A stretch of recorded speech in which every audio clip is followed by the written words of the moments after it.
அஸ்ஸலாமு அலைக்கும். இன்றைக்கி வாங்க கேரமல் செய்வோம். நோன்பு துறக்க நான் ஒரு ஆள் தானே. பாருங்கள், பால் கொதிக்குதுங்க. பால் கொதிக்க வச்சு அதில் போட்டுட்டு மிக்ஸ் பண்ணணும். இதில் சர்க்கரை எதுவும் போட தேவையில்லை, ஏன்னா அதில் ஆல்ரெடி சர்க்கரை இருக்குது.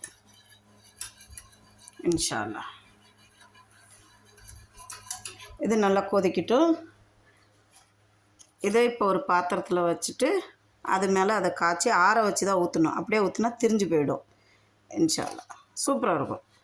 எல்லாம் எப்படி இருக்கு பார்த்தீங்களா? சும்மா அப்படியே கலராக இருக்கும் நல்லா.